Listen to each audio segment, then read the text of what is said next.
An original podcast from podlatino.com.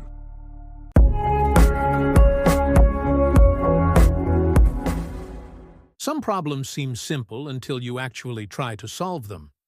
A jar that won't open, a key that doesn't quite reach the lock, a box that's just a little too high up on the shelf. The solution looks obvious from the outside, but when you're right there in it, hands on the problem, nothing works the way it should.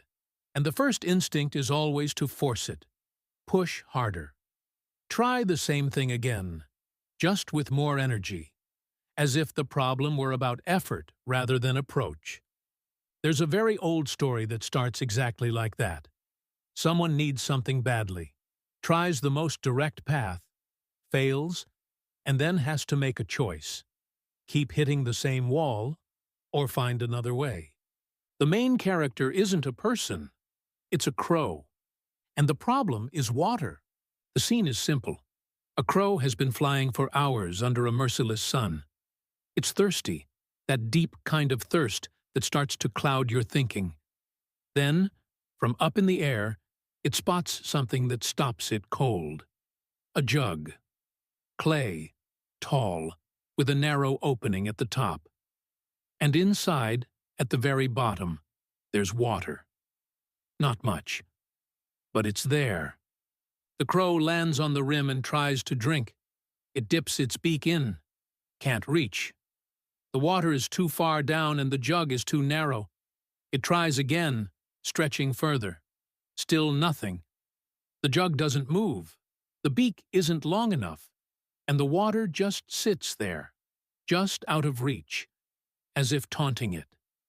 At that point, most would give up, or at least think about it.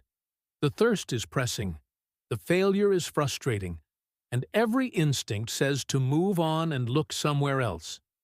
But the crow doesn't leave. It stays. And instead of trying the same thing again, it does something different. It looks around. On the ground, near the jug, there are pebbles, small ones, just the right size to pick up with a beak. And in that moment, something shifts in the crow's mind. Whether it was clear thinking, instinct, or sheer desperation, we don't know. What we know is what it did. It picked up a pebble and dropped it into the jug. Then another. Then another. Each pebble that dropped to the bottom displaced a little water. The level rose, slowly, almost imperceptibly at first. The crow kept going. One more pebble, another. The water crept a little higher. And like that, through patience and work that had nothing spectacular about it, the level kept rising until the crow could finally reach it with its beak and drink. The story ends there. No applause, no witnesses, no one around to congratulate the crow on its cleverness. Just the water, the quiet of the open field, and a bird that solved what had seemed impossible. This fable has been linked for centuries to the name of Aesop, the Greek storyteller whose tales first traveled by word of mouth and later made their way into written collections. Aesop, if he existed in the way he's remembered, was a slave who used animals to talk about human things. His stories were short, concrete, and ended with an idea anyone could carry with them. No ornaments, no detours, just the story and what it left behind. The Crow and the Jug appears in different versions across the centuries. Phaedrus, the Roman writer who adapted many Greek fables into Latin, also worked with animals that solved problems through wit. La Fontaine did the same in France, centuries later.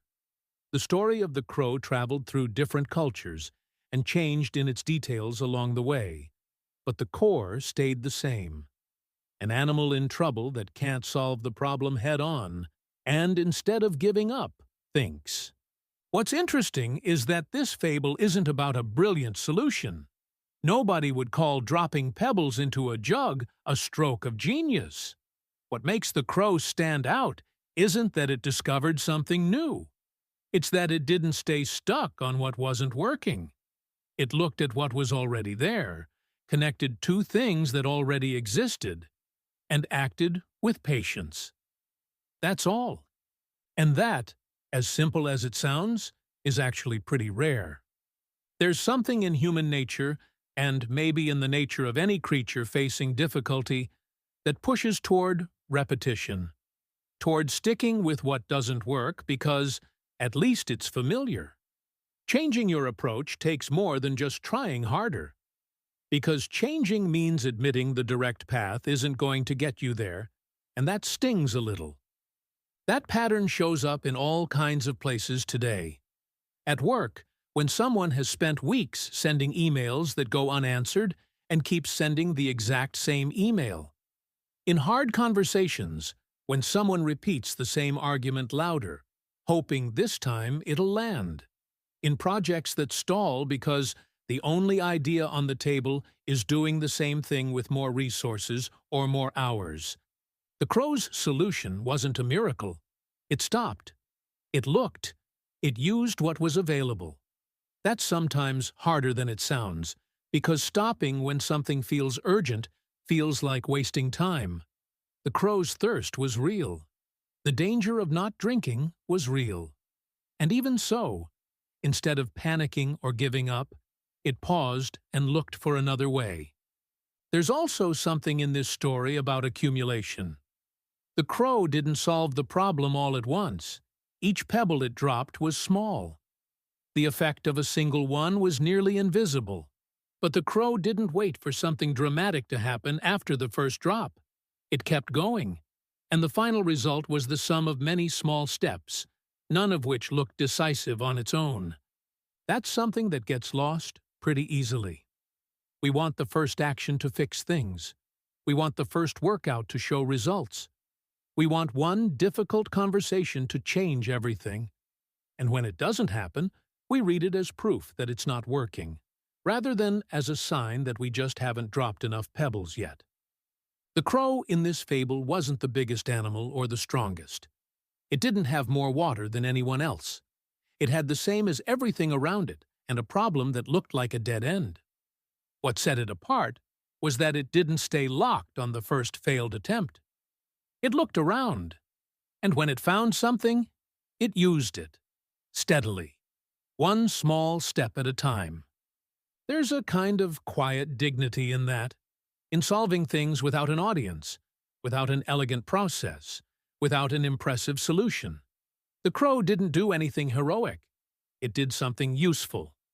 And in the end, it got to drink.